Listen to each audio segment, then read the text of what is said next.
Hi everyone, welcome to the channel Take Easy Pharmacy. So we are again here with a new and interesting video lecture on the topic tissue of the human body. इससे previous lecture में हमने पढ़ा था tissue का introduction, tissue के types और हमने majorly दो टिश्यू कवर किए थे, कौन कौन से, एपिथेलियल टिश्यू और कनेक्टिव टिश्यू। तो आज के लेक्चर में हम पढ़ने वाले हैं muscular tissue and our nervous tissue. तो शुरू करते हैं आज का लेक्चर। तो फर्स्ट पॉइंट क्या है, they are present in all parts of body. मतलब ये हमारी बॉडी में जितने भी पार्ट्स होते हैं उन सभी में प्रेजेंट होता है। नेक्स्ट है, the tissue assist the skeletal movement and locomotion of the body. मतलब ये जो टिश्यू है हमारे स्केलेटल मूवमेंट में और लोकोमोशन में, हमारी बॉडी की लोकोमोशन में हेल्प करता है। नेक्स्ट पॉइंट है, contraction and relaxation are characteristic of this tissue. मतलब हमारी बॉडी में जो भी कॉन्ट्रैक्शन और रिलैक्सेशन होती है मसल्स की, ये क्या है, इस टिश्यू का ये क्या है, कैरेक्टरिस्टिक फीचर है। नेक्स्ट है, इट इज ऑफ 3 टाइप्स। ये कितनी टाइप्स की होती है, 3 तरीके की होती है। सबसे पहली है स्केलेटल मसल, दूसरी है हमारी smooth muscle and last is our cardiac muscle. तो ये है हमारा डायग्राम, ये है हमारी कार्डियक मसल, ये है हमारी स्केलेटल मसल, ये है हमारी स्मूथ मसल। ठीक है,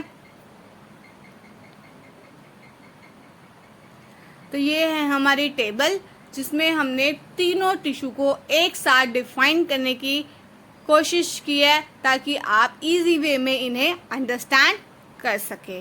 ठीक है, तो ये क्या है, पैरामीटर जिनके बेसिस पे हमने ये सारे के सारे टिश्यू डिफाइन किए हैं। तो सबसे पहला पैरामीटर क्या है, शेप। तो शेप क्या है, स्केलेटल मसल्स की शेप कुछ इस टाइप की होती है।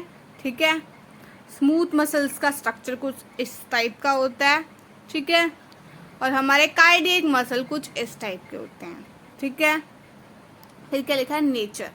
नेचर कैसा होता है इनका, तो ये होते हैं वॉलंटरी मसल्स। तो वॉलंटरी मसल्स क्या होते हैं, वॉलंटरी मसल्स मतलब जो ऐसी मसल्स जो हमारी बॉडी हमारी मर्जी से काम करते हैं। ठीक है, मतलब ये ऐसी मसल्स है जो हमारी बॉडी में हमारी विल के अकॉर्डिंग काम करेंगे। हम चाहेंगे तो काम करेंगे, हम नहीं चाहेंगे तो काम नहीं करेंगे। ठीक है, फिर क्या है, अब है हमारे स्मूथ मसल्स कैसी होती है, इनवॉलेंट्री मसल्स। तो ये कैसी मसल्स है, इनवॉलेंट्री मसल्स।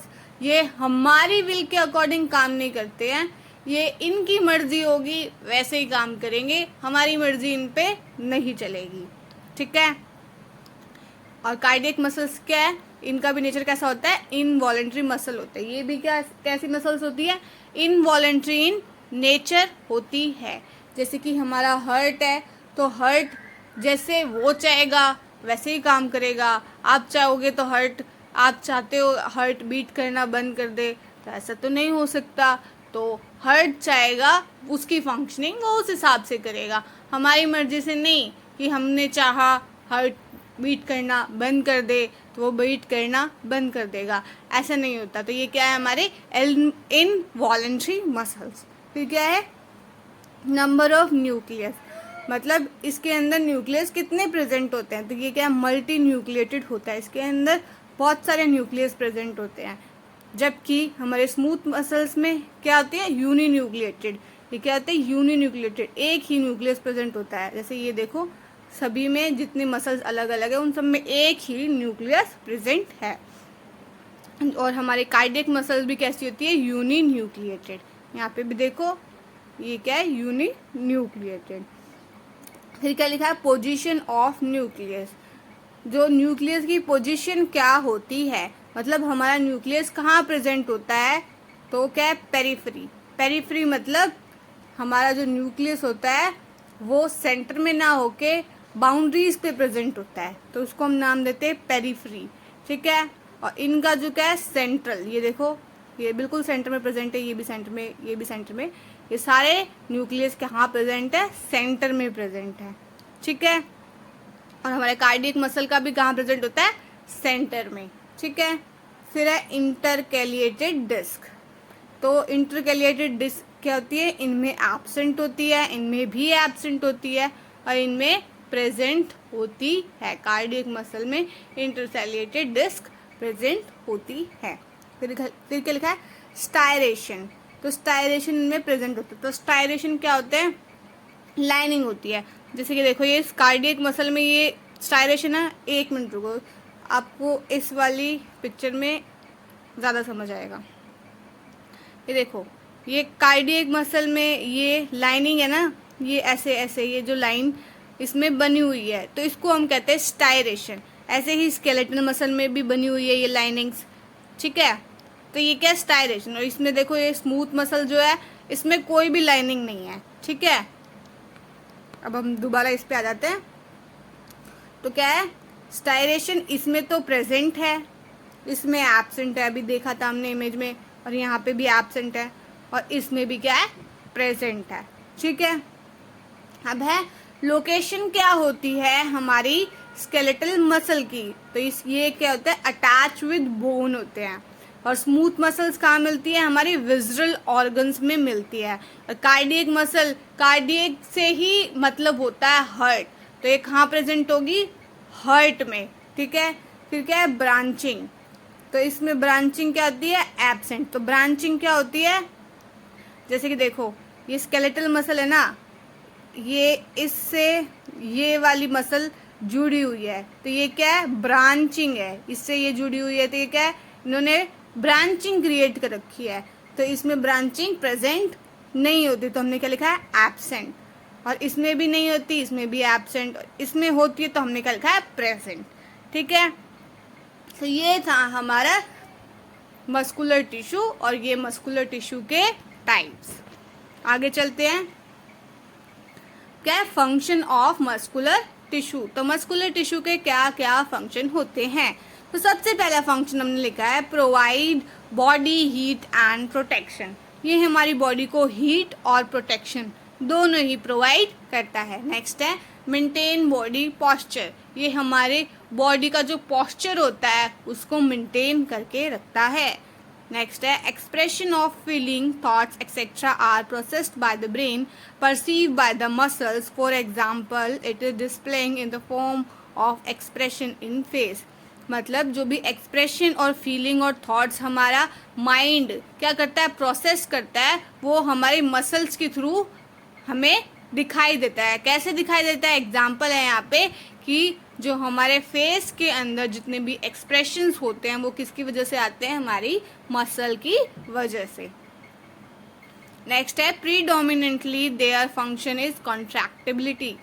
और प्रीडोमिनेंटली इनका जो फंक्शन होता है वो क्या होता है, कॉन्ट्रैक्टिबिलिटी। हमारी मसल्स की हमारी मसल को कॉन्ट्रैक्शन करवाना, ठीक है।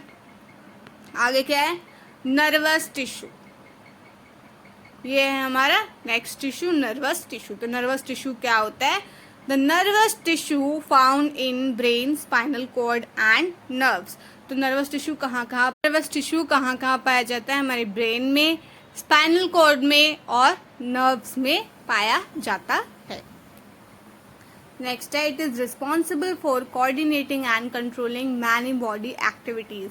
ये रिस्पॉन्सिबल होता है हमारी बॉडी में कंट्रोल करने में और कोऑर्डिनेट करने में बहुत सारी बॉडी की एक्टिविटीज को। नेक्स्ट है, it stimulate muscle contraction, creates an awareness of environment and plays a major role in emotions, memory and reasoning. मतलब ये स्टिमुलेट करता है मसल की कॉन्ट्रैक्शन को और क्रिएट करता है एक अवेयरनेस। और किसकी अवेयरनेस, ये हमारे इन्वायरमेंट में क्या हो रहा है, ठीक है, और हमें कैसे रिएक्ट करना चाहिए, हमारे इमोशंस में, हमारी मेमोरी में और रीजनिंग में ये एक बहुत बड़ा रोल प्ले करता है। नेक्स्ट क्या है, the nervous tissue consist of neurons और nerve cells and supporting cells. मतलब जो हमारा नर्वस टिश्यू होता है वो कंसिस्ट करता है न्यूरॉन्स और नर्व सेल्स और सपोर्टिंग सेल्स। फिर क्या है, neurons are information messengers, they use electrical impulse and chemical signal to transmit information. मतलब न्यूरॉन्स क्या होते हैं, हमारे इंफॉर्मेशन मैसेंजर्स होते हैं और वो यूज़ करते हैं इलेक्ट्रिकल इम्पल्स और केमिकल सिग्नल हमारे इंफॉर्मेशन को ट्रांसमिट करने के लिए। नेक्स्ट है a typical neuron has following structure. एक टिपिकल न्यूरॉन के पास कुछ फॉलोइंग स्ट्रक्चर्स होते हैं, तो कौन कौन से? फर्स्ट है सेल बॉडी और सोमा, फिर है axon, then dendrites, and fourth is myelin sheath, and last is node of Ranvier. तो ये स्ट्रक्चर प्रेजेंट होते हैं हमारे न्यूरॉन में। न्यूरॉन, ठीक है। फर्स्ट है हमारा सेल बॉडी और सोमा। तो ये क्या होता है? All the neurons have a cell body और सोमा, मतलब जितने भी न्यूरॉन्स होते हैं उन सभी के पास सेल बॉडी और सोमा जरूर प्रेजेंट होगा। A plasma membrane encloses the cell body. जो प्लाज्मा मेम्ब्रेन होती है वो सेल बॉडी को एनक्लोज करके रखती है। It has centrally located nucleus. इसके पास में सेंटर में न्यूक्लियस प्रेजेंट होता है। The cytoplasm of the cell body consist of granules known as Nissl bodies. मतलब जो साइटोप्लाज्म होता है सेल बॉडी का वो कंसिस्ट करता है ग्रैनुअल्स, जिसको हम नीजल बॉडीज के नाम से जानते हैं। नेक्स्ट है एक्सोन। तो एक्सोन क्या होता है? It transmit nerve impulse away from the cell body. मतलब ये ट्रांसमिट करते हैं नर्व इम्पल्स को हमारी सेल बॉडी से अवे, ठीक है। फिर क्या है? डेंड्राइट्स। ये क्या होते हैं? They are either one or more in number and carry signal towards the body. ये या तो एक होंगे या फिर एक से ज्यादा होंगे और कैरी करते हैं सिग्नल को हमारी बॉडी की तरफ, ठीक है। ये क्या करते हैं? अवे, बॉडी से अवे, और ये करते हैं बॉडी की तरफ। ये बॉडी से दूर करते हैं, ये बॉडी की तरफ करते हैं, ठीक है। माइलिन शीथ क्या होता है? It covers the axon forming a whitish fatty non cellular layer around the axon. मतलब ये कवर करते हैं हमारे एक्सोन को और फॉर्म करते हैं एक whitish fatty non cellular layer axon के चारों तरफ। फिर क्या? Nodes of Ranvier. तो ये क्या होते हैं? These are gaps between two adjacent Schwann cells. तो ये क्या है? गैप्स होते हैं दो एडजेसेंट श्वान सेल्स के बीच में। तो हम इसका स्ट्रक्चर देख लेते हैं एक बार ध्यान से। तो ये क्या होते हैं?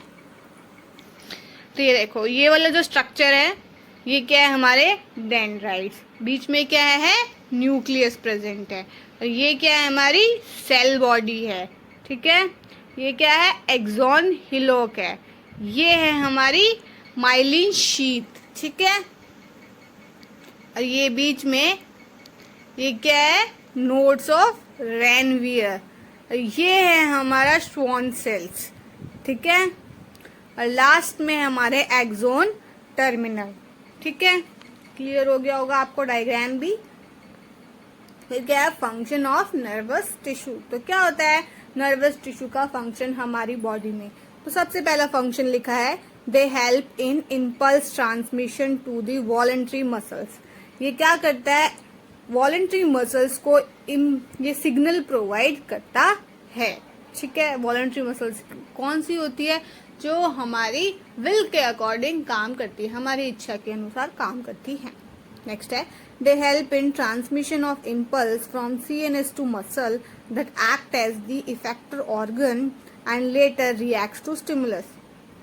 मतलब ये हेल्प करता है ट्रांसमिट करने में इम्पल्स को हमारे CNS मतलब सेंट्रल नर्वस सिस्टम से मसल को ये ट्रांसमिट करने में, किसको? इम्पल्स को। और वो एक्ट करता है एक इफेक्टर ऑर्गन की तरह। और उसके बाद में वो कैसे रिएक्ट करता है? स्टिमुलस जो कि हमें मिलता है हमारे ब्रेन से, कि हमें ऑर्डर मिलता है कि हमें क्या करना है। जैसे कि हमने किसी हॉट चीज को टच किया तो हमारे ब्रेन ने क्या दिया? हमें सिग्नल दिया, स्टिमुलस दिया कि हम वहां से हाथ हटा ले। तो ये क्या है?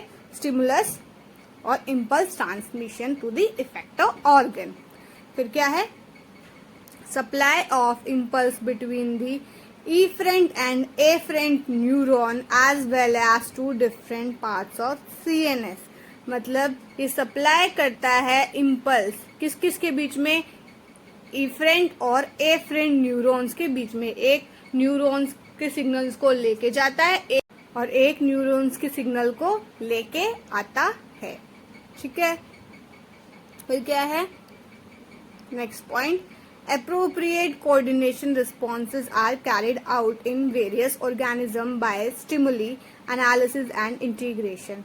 और appropriate coordination response करता है एक ऑर्गेनिज्म में कि हमें क्या स्टिमुलस मिल रहा है और उसका एनालिसिस इंटीग्रेशन कैसे होगा, मतलब हमें क्या हमारे ब्रेन से क्या ऑर्डर मिल रहा है।